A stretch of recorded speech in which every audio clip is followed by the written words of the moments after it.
that we have not found yet? Well, for one thing, if we hadn't found them, we wouldn't know they were there, right?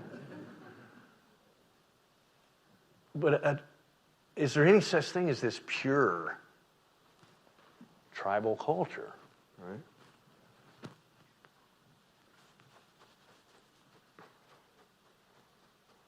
And to what extent does it reflect the lives, the beliefs, the practices, the attitudes of early humans? It may be, the last echo in some ways. But in so many ways, it's difficult to tell because culture doesn't stay the same. It always evolves. It always changes. It always grows over time. And another thing that I would really like to try to question, if I may, that one of the attitudes among religious scholars in the past is that what they would call them primitive religions led to other forms, that is the earliest form, right? And you see a kind of triangle effect where the primitive religions, as they would call it, eventually became polytheism, and polytheism eventually became monotheism, right? And monotheism, of course, eventually found its crowning formation in, guess which manifestation? That would be the Christianity of the scholars who were actually looking at the cultures and creating this rubric, if you will. Well, it's a hierarchy, and beware any hierarchy on which sits the one who invented the hierarchy to begin with, right? Yeah. It's one way of looking at things.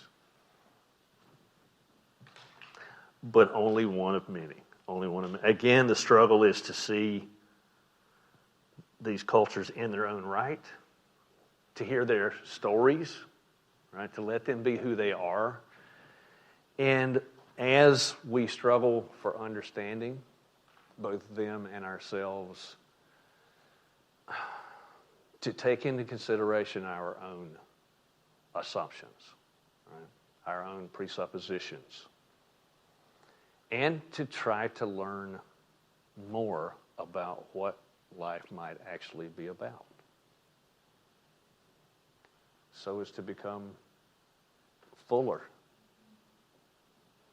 deeper, if not wiser.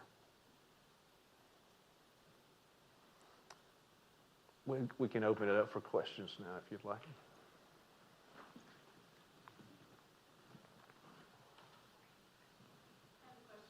Yes. Why not use the word religion? Why not use the word religion? For some of these sort of primal tribal belief systems. Why is there a resistance to calling it religion? Yeah. Well, it depends on your definition of religion, right? It does. And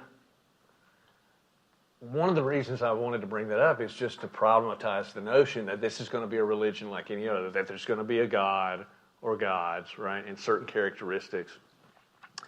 But I know in my own class, when we talk about the characteristics of religion, what do you look for when you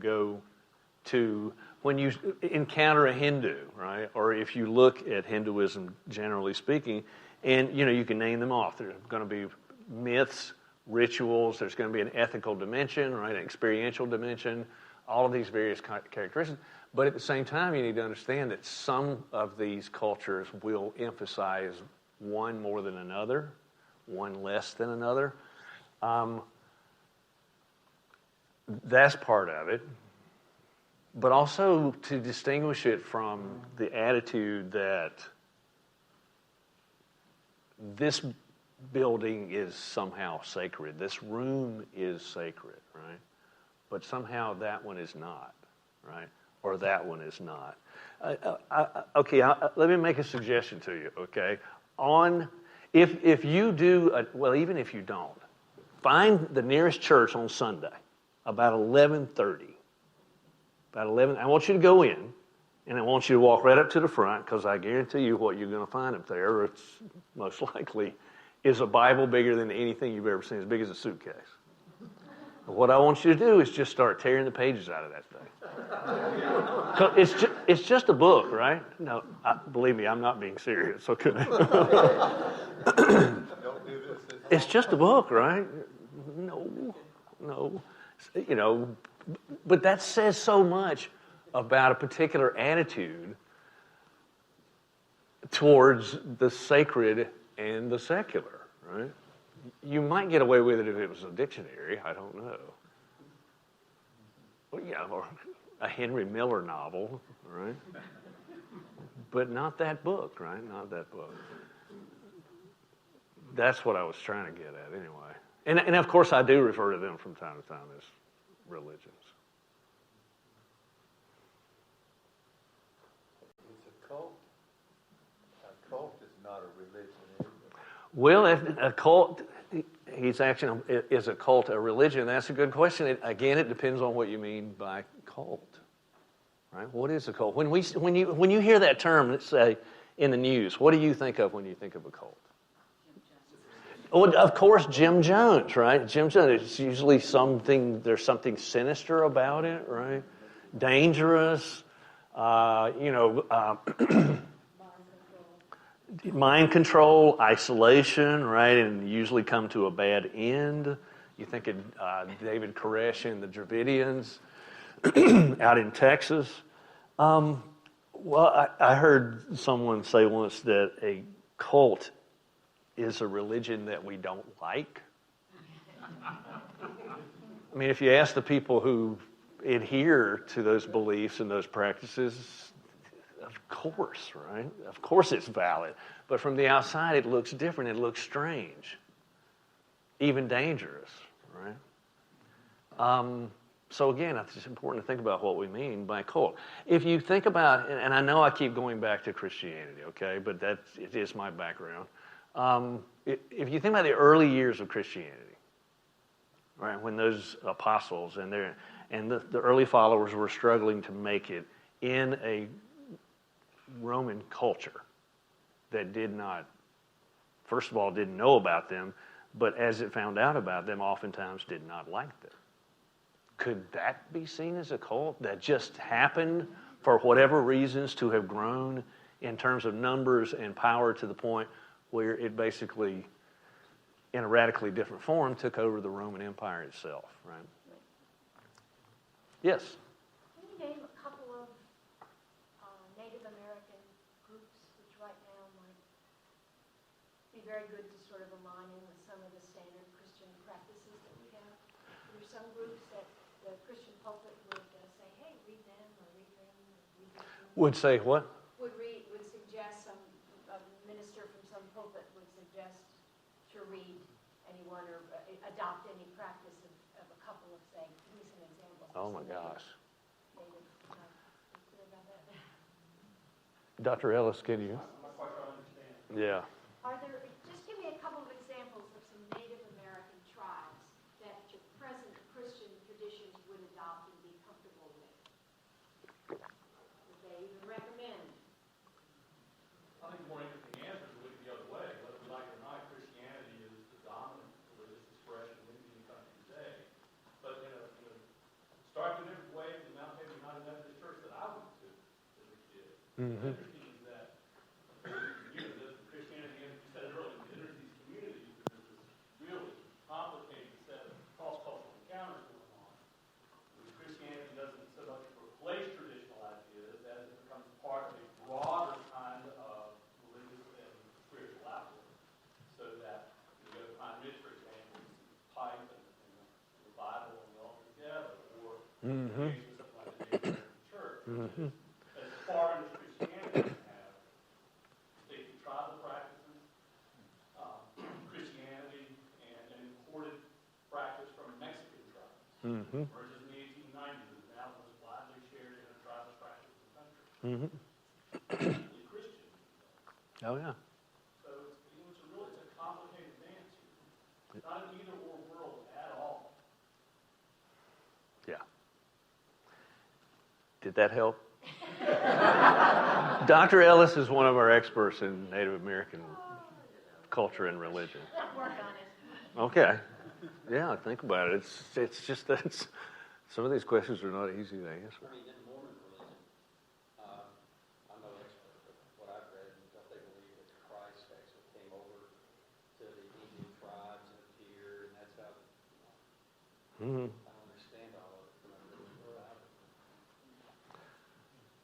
Do you know anything about that? Paul was a big Mormon follower in South Carolina, but Mormons don't generally have as wide a presence in Indian country as some of the other denominations, but they're certainly present in Southwest. Mm-hmm.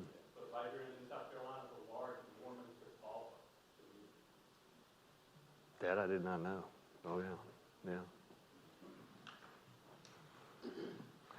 Yes.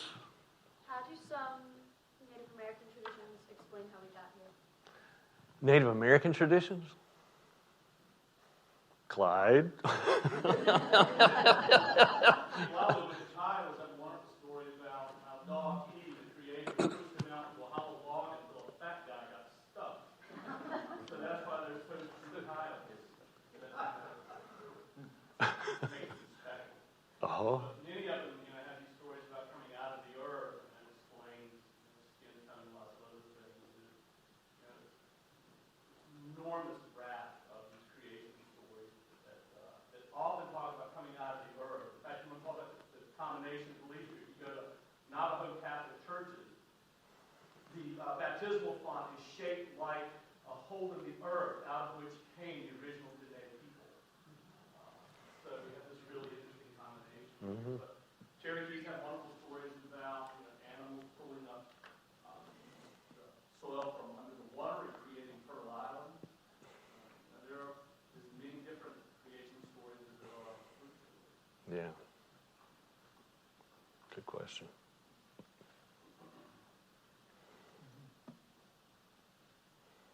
Yes, sir. You may have answered this, but if you were to say you came down to Christianity, that monotheism, if you would take it on back through pantheism, as you mentioned, several Stages, if you will, yeah. what base would you take all that back to? What base? Well, yeah, and of course we're in very much the land of speculation here, but I think you're actually asking about the origins of religion itself as a human cultural phenomenon. I find that to be absolutely fascinating, and there is so little information about it. I mean, where did it come from? That's the question I was asking last week. Why are we even religious? How did it ever get started, right? Yes? Could you have a religion without rituals? Would rituals create a religion? It's a chicken and an egg, isn't it? You could say that, yeah. I mean, I would say that you could, but I think it depends on, And then again, what do we mean by ritual?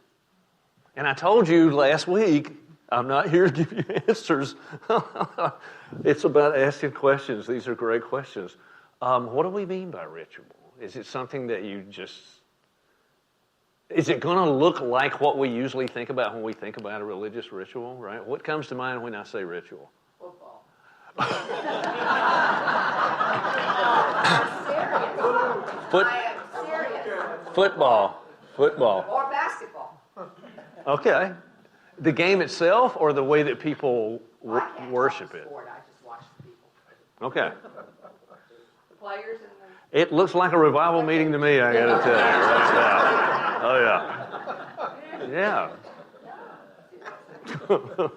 But if you think about just how ritualistic games themselves are, right? I mean, certain rules. I mean, I think about baseball. That field, they're not all identical. Some of the outfields are different. But you talk about the dimensions, right? Every single one of them is going to be exactly this. 9 innings unless something happens, right? 3 strikes, 3 outs. I mean, 4 balls. Chewing tobacco. Well, that chewing tobacco does seem to be a part of that sport. Yeah, absolutely. Ritual.